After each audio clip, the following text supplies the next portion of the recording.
Greetings, LarpCraftians. This is Artenin. And this is Ronan. And we're going to do a little demonstration of how to perform spells along with incantations and explain a little bit about the types of spells, their intensity, and how it relates to the role play and the incantation you have to do.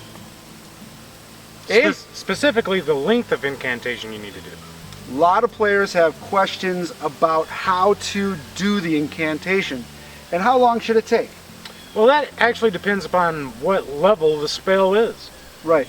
So the more damage or the more effect that spell has, the longer the incant can take. In the rulebook, we do have some specific guidelines for how long some spells should take, but a lot of times we don't have a set length of time for others. And that's generally left up to the player and their roleplay ability. One thing we want to try to avoid is if you got, a bunch of spell balls and a bunch of mana, we want to prevent the shotgun of just spell ball after spell ball after spell ball. You want to try to role play that out a little bit. Bring the elements into the spell. Throw the ball as if you're actually casting it. Things of that nature. Make it more role playable, and it'll be a much more enjoyable experience for everybody around you. A lot of times players get disgruntled when a spellcaster is just out there just whipping them and not doing an incant, not saying what it is that they're throwing, or the spellcaster doesn't know what it is they're throwing, or they can't explain it.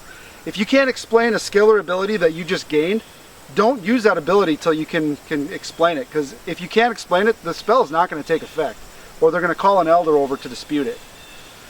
And we're going to display that right now.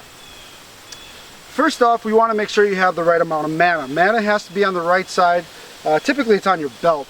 To do these spells, mana controls how much magical power a being has. We don't just allow unlimited amounts of magic in the game. That would break the system. So the more powerful you become, the more mana you have. Once a spell is thrown, you would take your mana band and tuck it or take it off as to how much mana you have left. And that's a general rule of thumb of keeping track, keeping score. Also, some spells cost more than one mana band to use. Right. So a lot of times a spellcaster may not, it's kind of a fumbly thing to do at first until you're used to it, or until you're used to counting your mana bands. A lot of times if I'm just going to be strictly throwing spells, I may, because my mana bands are smaller, I may actually, instead of tucking them right away, I may just hold them, or I may put a rubber band around them, or something that tells me if I'm in the heat of battle and I can't keep track of how many I have, that I just hold them with one arm. It's kind of tough to do, but bring Bucky out here. Bucky, come on out here. Look at his mana bands, and his mana bands are a lot easier to tuck because they're a lot longer. So he can just throw them underneath his belt and keep track of it easier. So bigger mana bands are a lot easier to do. These shorties are pretty tough to tuck, so I got to come up with a different way to tuck these a lot of times. Spell balls, you got to have a beanbag or spell ball thing that is under 3 ounces. We prefer not to have it full of birdseed or something, because if it falls or it splits open, that birdseed can grow and it could be an invasive species to the area. So we ask that you use biodegradable pellets or the spell orbs from live action products or relevant likewise things. This is really nice because it does have the rifling, so you can actually grab the handholds here and you can throw it, you can put a little spin on it. The spell ball itself should have your character or your real name on it. And what this is nice is because we designed these so that you can throw them from the tail if you want.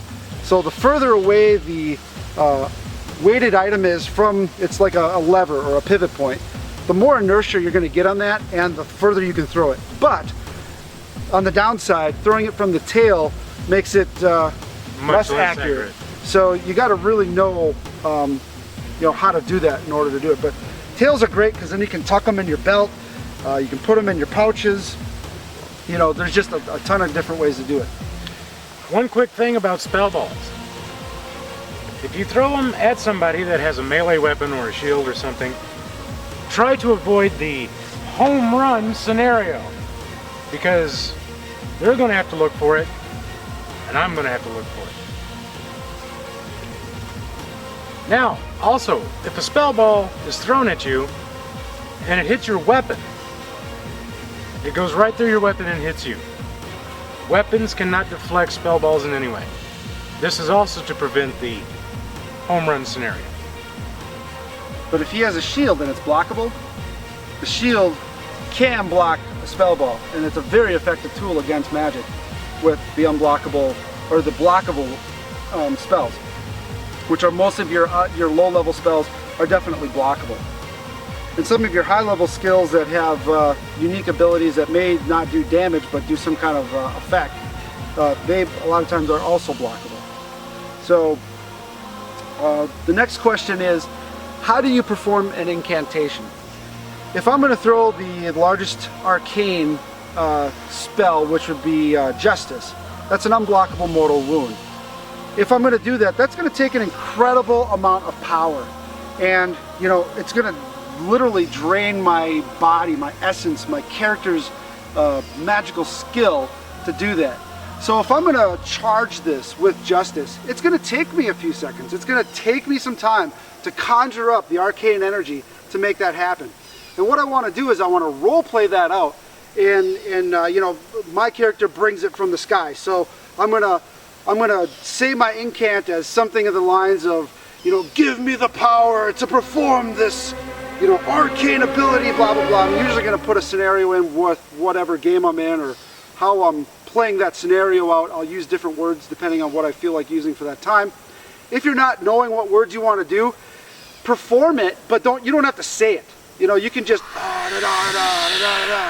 or, you know, let's say you're playing an earthy kind of root or something.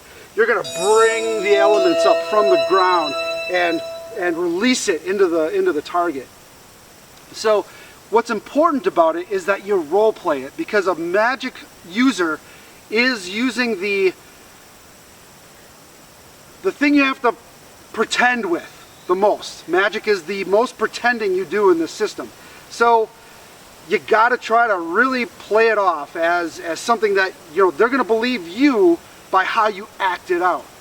If you're not really good at acting things out, magic may not be your thing. It's tough to play out sometimes. So, but you know, it has a fantastic amount of abilities in our system. So if I'm bringing up Justice, and the powers may be, bring it into my spell orb, he's coming at me, I'm going to have it charged, which means I can't run. And as I throw it, I'm going to say, Justice! Unblockable mortal. Because if he's definitely confused, you know, he gives that confused look, I don't know what it does. Just say it after the spell is thrown. You may also just say it because if you're in a large group and you got 5 or 6 spellcasters, just say what it does, because although it's less confusing and it's less chance you have to break immersion fully. But now I've thrown my spell. I don't have a weapon. He's mortal, but I'm defenseless. So I will take a mortal very quickly. A lot of your spellcasters need the melee players in front. They need armor in front. They need tanks in front, basically. So what you usually use in your other MMORPGs and that kind of game scenarios definitely applies to live action roleplay as well. You know, put your casters in the back, put your heavy armors and your warriors and your special weapons in front, your long reach weapons, and work as a group, work as a team. This is about teamwork, and that's what we want you to do. A lot of high-level spellcasters can definitely hold their own. They can get through some shields, you know, but a spellcaster was not designed to overrule the system. They have vulnerabilities, you know, their weapon choices are limited, their armor costs are way higher. The time for the incants to cast that big spell? And if you got a player that has a ton of XP bands and a lot of magic, they spent sometimes years with hundreds of thousands of XP. Magic users are the most expensive and most taxing XP characters in our system. but they have great rewards for doing so. So don't expect as a mage to be able to do all these, you know, awesome abilities right away. It's going to take a lot of XP just to get your decent amount of mana bands, decent amount of spells, and you know, instead of saving up for the big epic one, you know, get a lot of those smaller ones, because a lot of those smaller ones are faster. You can do a lot more with them, and you can be a much bigger asset to your group if you have a wider range of abilities instead of one big ability. For your like battle clerics, your paladins, those types of things. Druids. A lot of the folks that have, well, it's more like your battles. You're like, let's just take Paladin. Paladin has a good blend of kind of all the different things, but you got to kind of choose, because there's so much XP per game, and you know, if you're spreading yourself too thin, you're never going to get high enough level in a lot of situations. Myself as a Paladin, just taking our Tenon as an example, I'm more of a warrior with some Paladin abilities. I chose Paladin so I can do both, basically so I can still have a resurrection band or do resurrection. I don't even, at the time of this filming, I don't even have resurrection. I can't even afford it yet. So, you know, I'm more of a, I'll be the tank in front. I may revert to my spells after, or if I'm getting tired, I'll come back off the line and start throwing or casting. I can do a lot of the healing abilities, so if this is a touch spell, permission to touch, and then I would actually heal this limb, or you know, do the incant for healing a limb or healing a body, and go that route. So that's mainly your difference. You got your range spells, which are thrown, your touch spells, permission to touch, and if he doesn't give me permission, I just hold it like this. I wouldn't actually touch him, and then heal him that way.